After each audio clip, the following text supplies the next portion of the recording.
segunda menina, o exame foi feito contra a vontade dela. Né?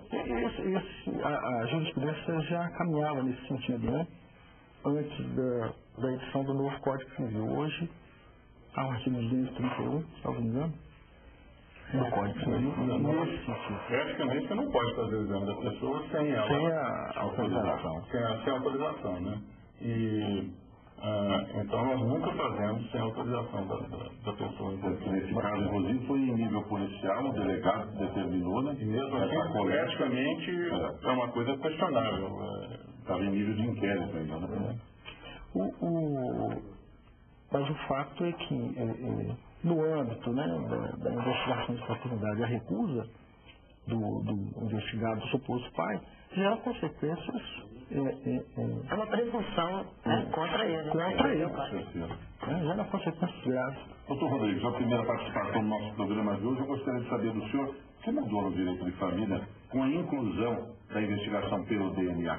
Pois é, eu queria reforçar exatamente isso que a doutora Angélica estava dizendo, porque o direito sempre buscou ajuda em vários campos do conhecimento, na economia, na história, na psicanálise, que inclusive ajuda também a compreender o que é a verdadeira paternidade, porque a paternidade biológica pode não ser a verdadeira paternidade do ponto de vista psicanalítico, mas a genética veio fazer uma revolução no direito de família, porque ela veio, inclusive, tirar a investigação do campo moral e entrar no campo científico. Isso, sem dúvida, traz uma revolução.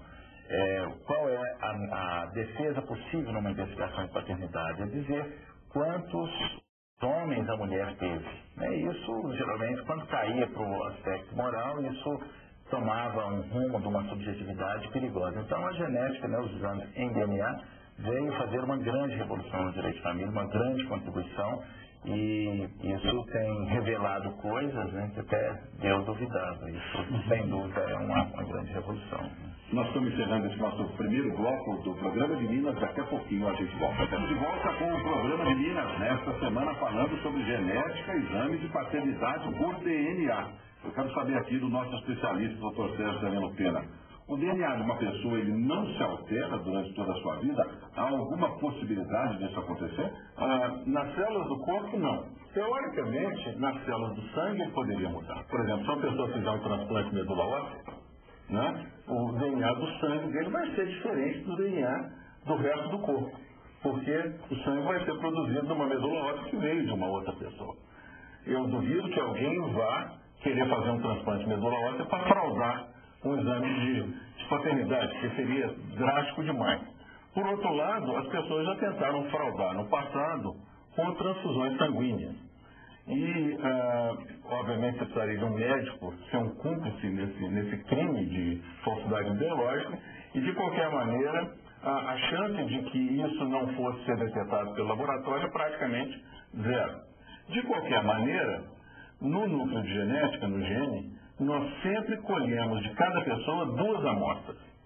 E pelo menos uma das amostras é um esfregaço bucal, que independe se a pessoa fez transfusão sanguínea ou não, porque as células da mucosa da boca, que é retirado com uma escovinha, como se fosse uma mini escova de dente, na bochecha. Então são células da bochecha e não tem como. Isso não muda jamais durante a vida da pessoa. Então, no caso desse exemplo que o senhor acabou de dar, transplante de medula óssea, essa pessoa pode ter 2 DNAs diferentes? Eles seriam diferentes no sangue e na mucosa bucal. Mas são identificáveis os 2. São identificáveis os 2. E você teria a história, então, que nos daria. Nós nunca tivemos um caso, é o que eu estou dizendo, quer dizer, são casos raríssimos de ocorrer. Um transplante de medula óssea só feito em adultos quando existe um câncer ou algo grave, Então, mas a possibilidade teórica de mudar o DNA do sangue, então, existe. E essas variações são uma curiosidade que nesse assunto nós somos leigos, em relação à exumação, à coleta do DNA em cadáveres. Que dependendo da umidade, do tempo, quer dizer, acho que o tempo nem tanto, mas da umidade em que está depositado o cadáver, que há alteração ou não, é possível extrair o DNA dali? Como é que isso funciona?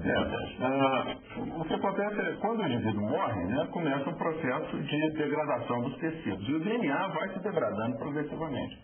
E essa degradação do DNA é acelerada pela temperatura, pela umidade e pelas condições de enterramento. O Brasil, em geral, como um país muito quente e muito úmido, não é o ideal para isso, né? Um cadáver, os ossos que sejam mantidos num lugar frio e seco, eles se mantêm quase indefinidamente. Na Alemanha foi feito o DNA de uma ossada do homem de Neandertal de 24 mil anos. Quer dizer, e era possível você tipar o DNA. Aqui, efetivamente, nós temos uma taxa de sucesso de mais ou menos 90% em cadáveres em Belo Horizonte. Eu acho que nós temos uma taxa de sucesso que é certamente a melhor do Brasil. Nós, inclusive, já publicamos a nossa metodologia desenvolvida no próprio gene.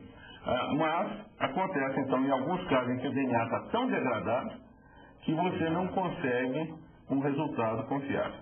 E ainda tem um agravante nesse caso. É que a técnica que nós usamos para estudar os cadáveres é uma técnica chamada, tecnicamente, cientificamente, de PCR, que é como se fosse uma máquina xerox de DNA.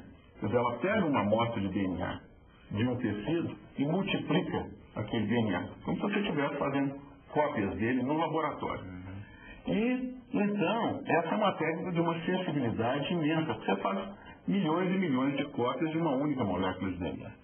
E, então, se no cadáver estiver presente um DNA contaminante de uma outra pessoa, etc., você pode reproduzir o DNA errado. Então, você tem de tomar muito cuidado